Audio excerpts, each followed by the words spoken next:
The secret to successful investing for retirement is time. And the secret to successfully increasing your investing time is to bulletproof yourself. I'll explain. Hi, I'm Kevin Mepham.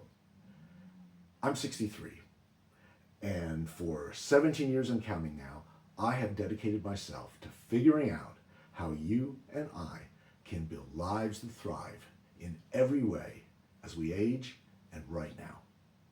Welcome to Thrivespan. So, regardless of our individual financial situations, there are some common fundamental ways that you and I can think about money to improve our success with it. A great source for learning these money mindsets is the aptly titled The Psychology of Money by Morgan Housel. And when it comes to saving for retirement, to quote Morgan, if you want to do better as an investor, the single most powerful thing you can do is to increase your time horizon. Two reasons why. The first is the power of compounding. The longer you stay invested, the faster, the bigger your returns grow. Let's run some numbers to illustrate this point, because it sometimes can be a little hard to grasp just how powerful this is. The stock market historically has returned an average of 6.5% a year after inflation. If at that rate you had invested $10,000, after 10 years, you would have gotten a nearly $9,000 return on that $10,000 investment. Not bad.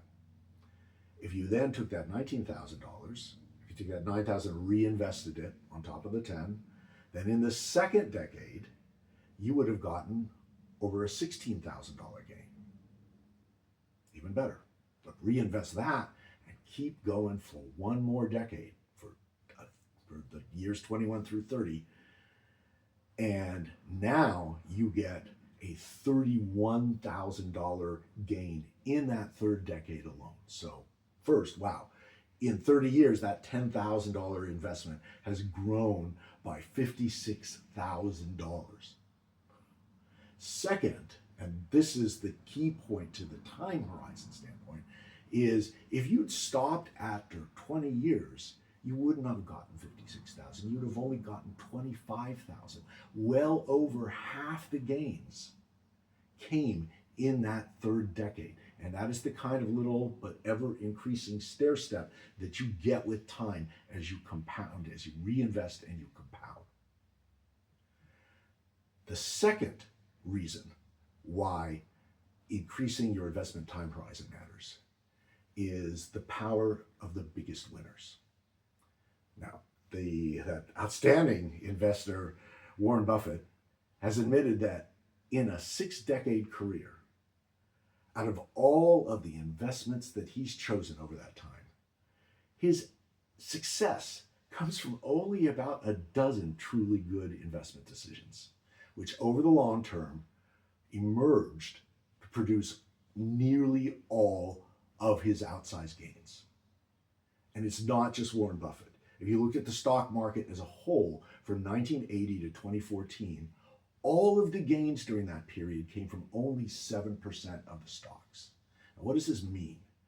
What's happening is if you are in the market and you're invested in a diversified pool of investments, you won't know which of those are going to be the breakout ones. Even Warren Buffett couldn't tell. But by staying in the market, the ones that are going to break out will break out while you're holding them, and will get up to their maximum peak while they're holding them, and they will come to represent all of your gains. They will come to represent pretty much your entire portfolio, given time. But you have to be in the market when they start growing, and you have to stay in the market until they grow up to their full potential. So again, investing time horizon, extremely powerful. Okay, so if we accept that, how do we increase our investing time horizon? 3 ways. We start early, we don't get wiped out and have to bail out, and we invest without interruption. Now, here's what I think it means and how I have implemented this in my own retirement investing over the decades. The first two are actually pretty simple. Start early, well, you knew that. If you are not currently yet investing for retirement, start. Even if you have to start small, start. Obviously, the best time to start was 20 or 30 years ago. The second best time is now, and that is true regardless of what the state of the market is at the moment that you're listening to this. I started small 35 years ago, and I've been at it ever since, and I'll tell you how. It's not as big of an achievement as it sounds like when I explain to you how easy it is to be a lazy investor and succeed. Number two, don't get wiped out. Don't make overly risky, overly leveraged investments where, yeah, you could get big gains, but you could also lose everything. And now you're out of the market. Now your investment time horizon is gone. These days, I invest in a simple retirement date target fund. It goes down, it goes up, but it won't go to zero. Okay, so that's start early, don't get wiped out. Investing without interruption, now that's the hard part. And for that, that's why you need to make yourself bulletproof, financially and emotionally bulletproof. Financially bulletproof means you're able to take financial hits, a layoff, surprise bills, property losses, family emergencies, all without having to pause your investing or, even worse, pull money out of your investments for a current emergency. And you accomplish this bulletproofing by maintaining a healthy safety margin. That starts with your emergency fund. That is a readily accessible account separate from your investments, covering 3 to 6 months of expenses. Mine covers 6. And because I'm an independent consultant with a variable income that could taper down for long periods of time at some point, I keep an additional emergency fund that would cover a 25% drop in my income for 12 months. And I continue to beef that up. So, emergency fund number 1. Number 2, paired with that, low fixed expenses. The lower you can push your fixed expenses, the more headroom you have to absorb those financial hits. And the longer your emergency fund will last because you will need to spend less of it every month. This, by the way, is a hidden cost of high debt payments, mortgages, car loans, credit card loans, student loan debt. I learned this the hard way. I don't do everything right by a long shot. I learned this the hard way by stretching to buy the biggest house I could possibly afford 25 or 30 years. Ooh, wow, 25 years ago, we'll say. And almost immediately after we moved in, I got laid off, and 8 months later was able to find a lower paying job. And suddenly what had merely been a stretch with no headroom became a boat anchor on our finances, an enormous source of stress and no headroom. So now I live debt-free in response to that experience, and I keep my fixed expenses under 40% of my after-tax income. It does not mean, by the way, that I'm saving the other 60%. The other 60%, a chunk of that is savings, maybe close to half of that. And the other chunk is discretionary expenses, fun stuff. But in an emergency, if there was a crunch, I could take all that out and I could take a 60% hit to after-tax income and still not be stretched on my fixed expenses. So low fixed expenses. The last part of your financial bulletproofing that I can think of anyway, that I practice, is insurance.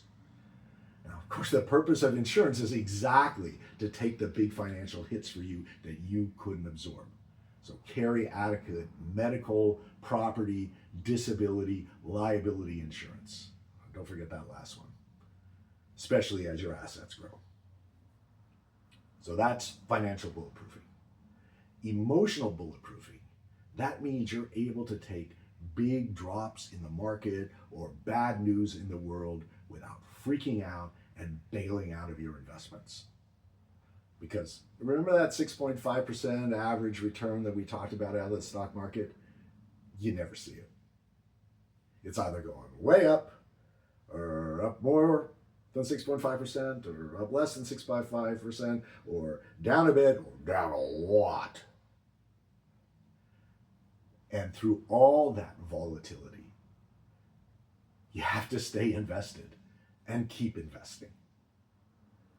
So here is how to emotionally bulletproof yourself to be able to stay in the market regardless of what the market is doing. First, understand that volatility is just the price of admission to be able to earn the bigger long-term gains. That is what you are being paid for, is to endure volatility and assume risk.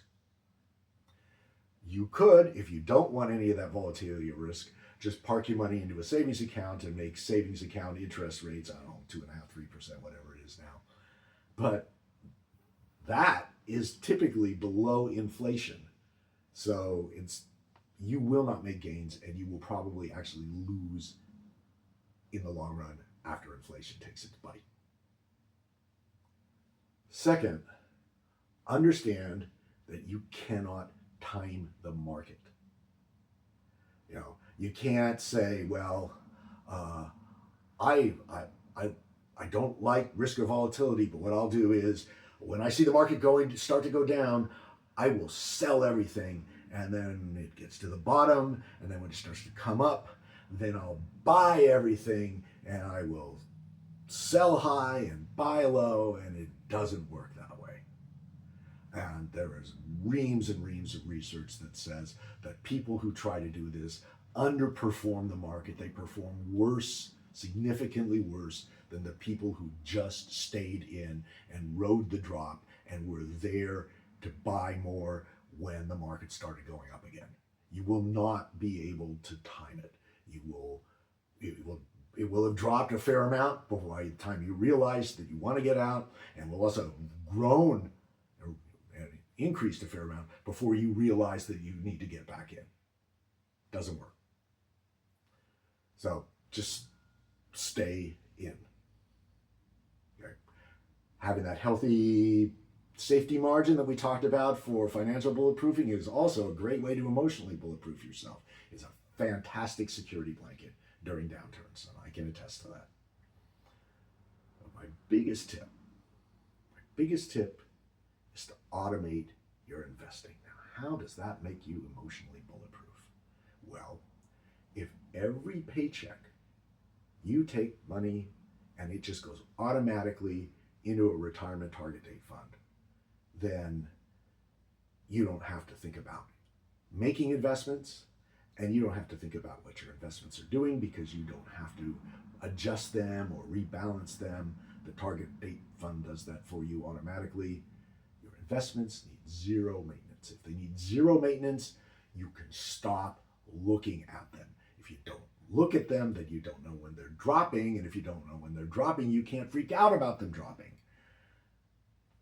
I can attest to this. This is how I invest. This is how I've been able to stay invested for 35 plus years with no stress.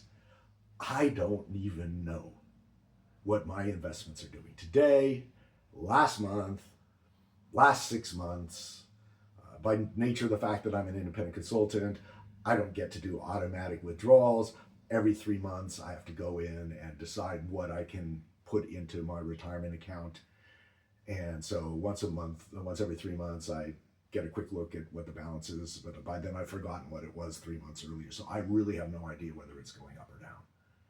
It's wonderful. This is how I'm able to stay in. After doing all those bulletproofing steps, pick the investment approach that will let you sleep at night.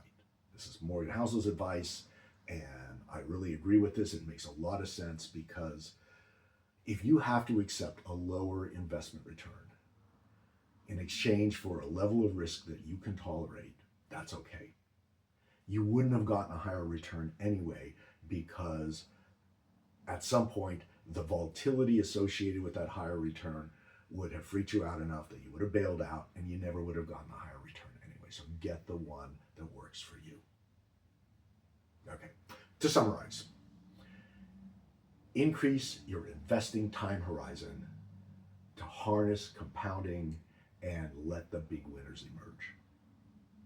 Start investing early, don't get wiped out, and invest without interruption. To invest without interruption, which is the hard one, make yourself financially and emotionally bulletproof.